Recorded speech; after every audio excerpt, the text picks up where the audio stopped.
दोस्तों डिड का भी हिंदी होता है था, वॉज का भी हिंदी होता है था और हैड का भी हिंदी होता है था। तो दोस्तों पता कैसे चलेगा कि था थी का अंग्रेजी हमें डिड लिखना है या वॉज लिखना है या हैड लिखना है। यह वीडियो बहुत ही इम्पोर्टेंट होने वाला है क्योंकि इस क्लास में मैं आपका पूरा कंफ्यूजन दूर कर दूंगा। बस आपको इस वीडियो को अंत तक देखना है। तो चलिए बिना देर के इस क्लास को हम लोग शुरू करते हैं। दोस्तों सबसे पहले आप याद रखेंगे कि हमारा जो डिड है, वॉज, वर है और यह हमारा हैड है। यह तीनों का प्रयोग होता है दोस्तों। यह तीनों का प्रयोग होगा पास्ट टेंस के लिए। तीनों का प्रयोग होगा पास्ट टेंस के लिए, चाहे एक्शन हो, कोई कार्य हो या अवस्था का बात करना हो तो वहां पे पास्ट टेंस के लिए हम लोग डिड, वॉज, वर और हैड का प्रयोग करेंगे। दूसरा बात याद रखेंगे दोस्तों कि यह हमारा डिड की बात की जाए या वॉज, वर की बात की जाए या हैड की बात की जाए, यह सब के सब हमारा हेल्पिंग वर्ब है। यह हमारा हेल्पिंग वर्ब है, यानी यह हमारा सहायक क्रिया है और इसे हम लोग दोस्तों मेन वर्ब भी कहते हैं। इसे हम लोग मेन वर्ब भी कहते हैं। दो चीज मैंने अभी आपको बता दिया कि सबसे पहले डिड, वॉज, वर और हैड का प्रयोग करते हैं पास्ट टेंस। पास्ट टेंस का मतलब जो बीत गया हो।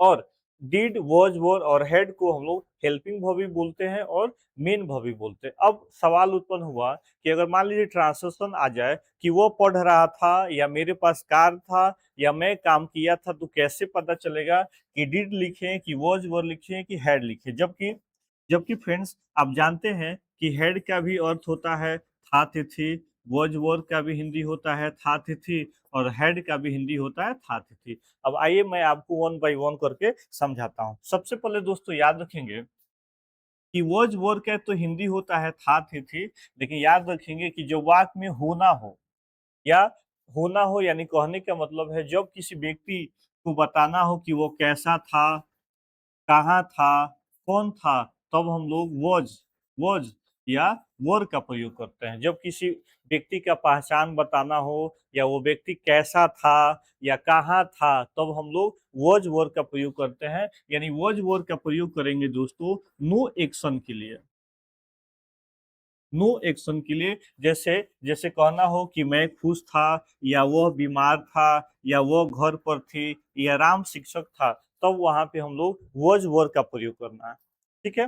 जैसे दोस्तों यहाँ पे है, अगर ट्रांसफर बनाएंगे तो पहले हम लोग सब्जेक्ट और उसके बाद हम लोग क्या करेंगे, उसके बाद हम लोग वॉज या या वर का प्रयोग करेंगे और बाकी जो वाक्य होगा उसको अदर वर्ड होगा लिख देंगे। जैसे मैं खुश था तो यहाँ पे हमने वॉज लिखा, मैं खुश था यानी मैं कैसा था तो खुश था, तो आई के साथ हमने यहाँ पे वॉज लिखा। या मैं बीमार था तो था का हमने वॉज लिखा। ठीक है। अवस्था को बताया जा रहा है, वो घर पर थी, कहाँ थी, घर पर थी, तो यहाँ पे वो वॉज का प्रयोग हुआ। राम एक शिक्षक था, राम क्या था भाई, एक शिक्षक था, तो राम के साथ हमने वॉज लगाया। दूसरा बात, अगर बाय द वे अगर ऐसे कह देना हो दोस्तों कि वे लोग खुश थे, वे लोग खुश थे यानी इनकी अवस्था की बात हो रही है दोस्तों, तो वर दे were happy, they were happy का प्रयोग करेंगे। ठीक है। दूसरी बात दोस्तों याद रखेंगे, दूसरी बात याद रखेंगे कि वॉज वर वॉज वर्ग का तो हिंदी होता है दोस्तों था, थे और थी। और इसका प्रयोग होता है दोस्तों एक्शन के लिए भी।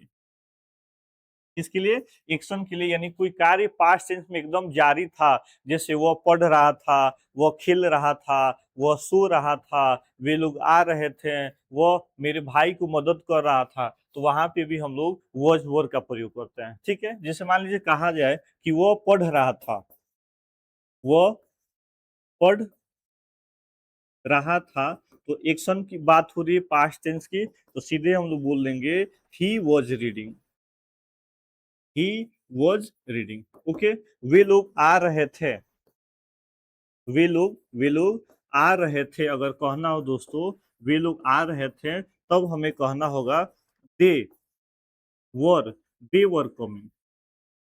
दे वर कमिंग। तो यहाँ पे फ्रेंड्स हमारा वॉज वर का प्रयोग किया गया है, लेकिन यहाँ पे एक्शन की बात हो रही है। एक्शन की बात हो रही है कब की? तो पास्ट की। बच्चे दौड़ रहे थे, मेरी माँ खाना पका रही थी, वो झगड़ा कर रहा था, वे लोग दूध पी रहे थे। तो जब एक्शन की बात होगी तो वॉज वर का प्रयोग करेंगे पास्ट टेंस के लिए और उसमें आईएनजी जोड़ देंगे। लेकिन दोस्तों अगर नॉन एक्शन की बात हो, नॉन एक्शन की बात हो, जैसे वो बीमार था, जैसे वो बीमार था, तो ही वॉज इल बोल देंगे। ही वॉज इल बोल देंगे। वे लोग उदास थे तो बोलेंगे दे वर सैड।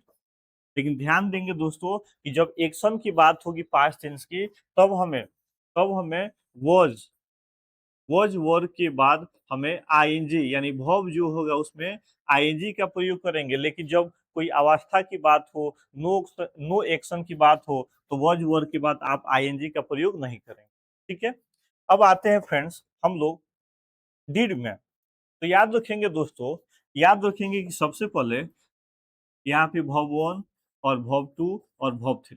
सबसे पहले याद रखेंगे कि डू का सेकेंड फॉर्म होता है डिड और थर्ड फॉर्म होता है डन। ठीक है। डू डिड डन बोलिए तो डू डिड डन। तो याद रखेंगे दोस्तों कि जब वाक्य में कोई काम हुआ, जब वाक्य में कोई काम हुआ, जैसे वो खाया, वो पढ़ा, वो सोया, वो एक कार खरीदा, उसने गाली दिया, जब कोई काम हुआ पास्ट टेंस में तो उसमें हम लोग डिड का प्रयोग करते हैं। इसका प्रयोग जहाँ पे एक्शन की बात हो, जैसे वो खाना खाया, वो पढ़ा, वो आया, वो पैसा दिया, वो खाया, इस प्रकार की सेंटेंसेज हो, एक्शन की बात हो, एक्शन की बात हो वहाँ हो दोस्तों, तो वहां पे हम लोग डिड का प्रयोग करेंगे। इसका प्रयोग करेंगे, डिड का प्रयोग करेंगे। जैसे मैंने काम किया, तो मैंने क्या हो गया हमारा आई, और काम किया का इंग्लिश हो गया did. I did the work, I did the work. ठीक है। उसने मेरी मदद की, उसने मेरी मदद की, तो उसने का अंग्रेजी हमने लिखा ही, और ही का हमने लिख लिया डिड, और उसके बाद हेल्प का हेल्प और मेरी का मी, ही डिड हेल्प में। ठीक है। उसी प्रकार क्या तुमने काम किया, क्या तुमने काम किया, तो यह देखिए इंट्रोगेटिव सेंटेंस है दोस्तों। तो यहाँ पे हमने डिड का प्रयोग कर दिया। और उसने खाना नहीं खाया, तो यहाँ पे जो नहीं आया, यहाँ पे डिड नॉट का प्रयोग किया। लेकिन अब आप कंफ्यूजन होंगे, तो मैं आपको बता देना चाहता हूँ कि सबसे पहले याद रखेंगे दोस्तों कि डिड का प्रयोग होता है सिंपल पास्ट टेंस में। सिंपल पास्ट टेंस में इसका प्रयोग करते हैं। और डिड का दो यूज है, एक नेगेटिव सेंटेंस, एक नेगेटिव सेंटेंस में करेंगे, दूसरा इंट्रोगेटिव सेंटेंस में इसका प्रयोग करेंगे। और थर्ड हमारा जब वाक्य डब्ल्यू एच क्वेश्चन हो, डब्ल्यू एच क्वेश्चन हो दोस्तों, तो वहां पे हमें डिड का प्रयोग करना है।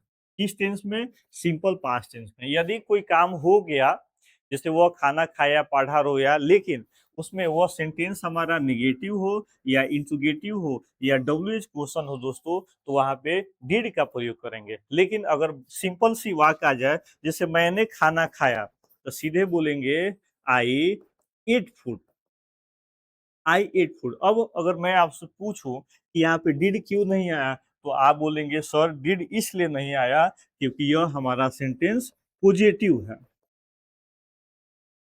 यह हमारा सेंटेंस क्या है? पॉजिटिव है। लेकिन जैसे दोस्तों निगेटिव सेंटेंस आ जाएगा, जैसे मैंने खाना नहीं खाया, मैंने खाना नहीं खाया, जैसे आ गया मैंने मैंने नहीं खाना खाया, मैंने खाना नहीं खाया, तो यह तो सिंपल पास्ट टेंस है। लेकिन देख दोस्तों, यह हमारा सेंटेंस क्या है? नेगेटिव हो गया। तो इसमें हम लोग डिड नॉट का प्रयोग करेंगे, तो बोलेंगे did not I did not eat food, eat food. और दोस्तों जो डिड है, डिड यह खुद वर्ब का दूसरा रूप है, इसलिए जब डिड आएगा तो हमें वर्ब वन का प्रयोग करना है।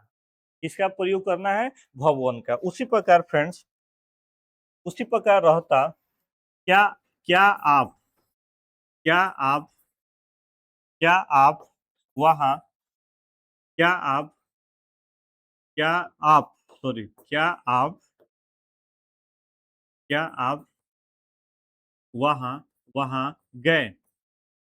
क्या आप वहां गए? तो देखिए ये सिंपल पास्ट टेंस की बात हो रही है और क्वेश्चन सेंटेंस की बात हो रही है, तो यहाँ पे हेल्पिंग वर्ब के रूप में यूज करेंगे डिड और उसके बाद यू और यहाँ पे गो देयर।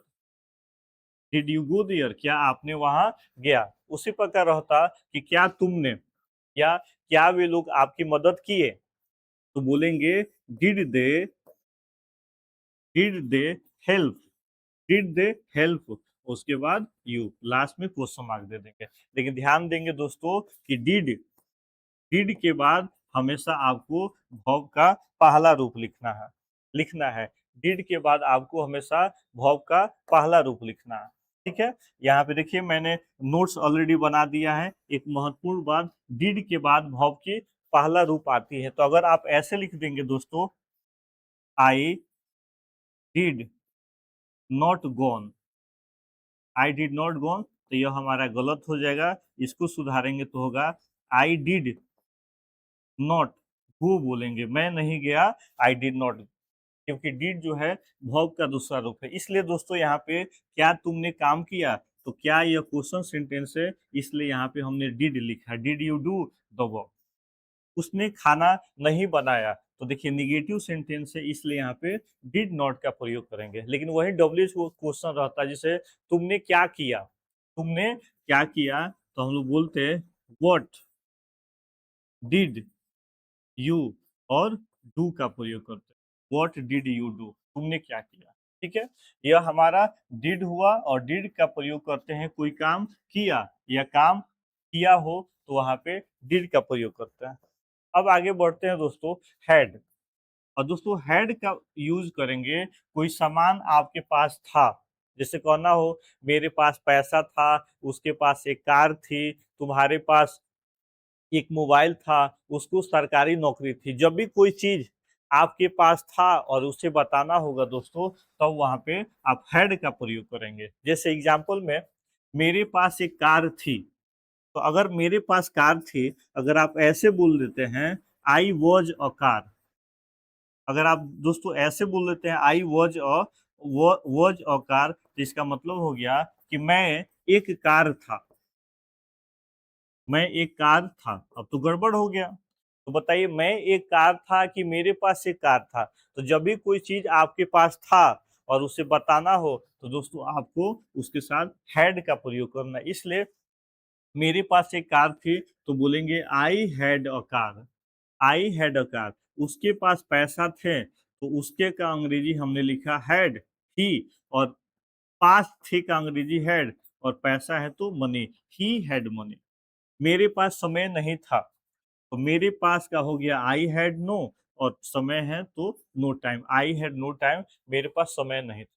तो सिंपल सी बात है दोस्तों कि वॉज का प्रयोग करते हैं, वॉज या वर का प्रयोग करते हैं पास्ट के लिए।